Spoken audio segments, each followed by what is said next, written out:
ನೆಲೆಗಳ ಮೇಲೆ ಭಾರತೀಯ ವಾಯುಸೇನೆ ದಾಳಿಯನ್ನು ನಡೆಸಿ 100ಕ್ಕೂ ಹೆಚ್ಚು ಉಗ್ರರನ್ನ ಹತ್ಯೆಯಾಗಿರುವ ವಿಚಾರಕ್ಕೆ ಸಂಬಂಧಪಟ್ಟಂತೆ ಮೈಸೂರಿನಲ್ಲಿ ಬಿಜೆಪಿ ಶಾಸಕ ಶ್ರೀವತ್ಸ ಪ್ರತಿಕ್ರಿಯೆ ಕೊಟ್ಟಿದ್ದಾರೆ.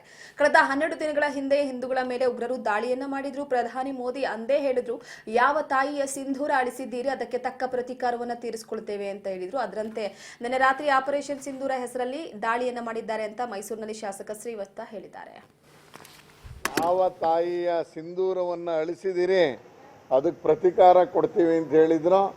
ಇವತ್ತು ಆಪರೇಷನ್ ಸಿಂಧೂರ ಅನ್ನುವಂಥ ಸ್ವಾಭಿಮಾನದ ಹೆಸರನ್ನು ಕೊಡೋದ್ರ ಜೊತೆಗೆ ಇವತ್ತು ಅಟ್ಯಾಕ್ ಮಾಡಿ ಪಾಕಿಸ್ತಾನದ ಆ ಉಗ್ರಗಾಮಿಗಳ ನೆಲೆಗಳ ಮೇಲೆ ದಾಳಿ ಮಾಡಿ ಇವತ್ತು ಭಾರತದ ಜನರಿಗೆ ಸ್ಥೈರ್ಯವನ್ನು ತುಂಬುವಂಥ ಕೆಲಸವನ್ನು ಮಾಡಿದ್ದಾರೆ.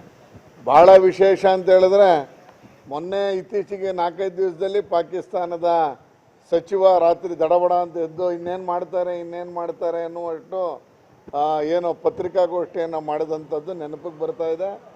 ನಿನ್ನೆ ರಾತ್ರಿ ವೈಮಾನಿಕ ದಾಳಿಯನ್ನು ಮಾಡಿ ಯಾವ ಸಿವಿಲಿಯನ್ಸ್ಗೂ ತೊಂದರೆ ಆಗದೆ ಇರುವಂಗೆ, ಯಾವ ಮಸೀದಿ ಒಳಗೆ ಅವರು ಇದ್ದಾರೆ ಅನ್ನುವಂಥ ಖಚಿತ ಮಾಹಿತಿಯನ್ನು ಪಡೆದುಕೊಂಡು ಅಟ್ಯಾಕ್ ಮಾಡಿ ಇವತ್ತು ಪಾಕಿಸ್ತಾನದ ಉಗ್ರಗಾಮಿಗಳನ್ನು ಹೆಚ್ಚು ಕಡಿಮೆ 100ಕ್ಕೂ ಹೆಚ್ಚು ಜನ ಉಗ್ರಗಾಮಿಗಳು ಈಗಾಗಲೇ ಹತರಾಗಿದ್ದಾರೆ ಅನ್ನುವಂಥದ್ದು ಬರ್ತಾ ಇದೆ. ಈ ರೀತಿಯಲ್ಲಿ ಸಿಂಧೂರ ಅನ್ನೋ ಹೆಸರನ್ನು ಕೊಟ್ಟು ನಾವೇ ಮೊದಲು ಹೇಳ್ತಿದ್ವಿ, ಜಮ್ಮು ಮತ್ತು ಕಾಶ್ಮೀರ ಭಾರತ ಮಾತೆಯ ಸಿಂಧೂರ ಅನ್ನುವಂಥ ಘೋಷಣೆಯನ್ನೇ ನಾವು ಕೂಗ್ತಾ ಇದ್ವಿ.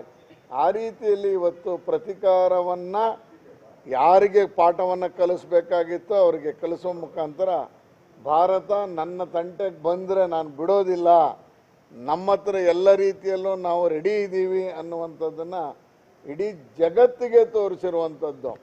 ಸಿವಿಲಿಯನ್ಸಿಗೆ ದಾಳಿ ಮಾಡಿಲ್ಲ, ಅವರು ಬೊಬ್ಬೆ ಇಡ್ತಾ ಇದ್ದಾರೆ ಸಿವಿಲಿಯನ್ಸ್ ಹತ್ತಿದ್ದಾರೆ ಅಂತೇಳಿ. ಆದರೆ ಅವರು ಇವತ್ತು ಬೆಳಗ್ಗೆ ಅಪ್ರಚೋದಿತ ದಾಳಿಯನ್ನು ಮಾಡಿ ನಮ್ಮ ನಾಗರಿಕರನ್ನು ಕೊಂದು ಹಾಕಿದ್ದಾರೆ. ಆದರೆ ಭಾರತದ ಸೇನೆ ಇವತ್ತು ಕ್ಷಿಪಣಿ ದಾಳಿಯನ್ನು ಮಾಡೋ ಮುಖಾಂತರ ಇವತ್ತು ಪಾಕಿಸ್ತಾನದ ನೆಲೆಗಟ್ಟನ ಉಗ್ರಗಾಮಿಗಳ ಏನೋ ಶಿಬಿರ ಇತ್ತು, ಫ್ಯಾಕ್ಟ್ರಿ ಅಂತ ಏನು ಕರಿತಾ ಇದ್ವಿ.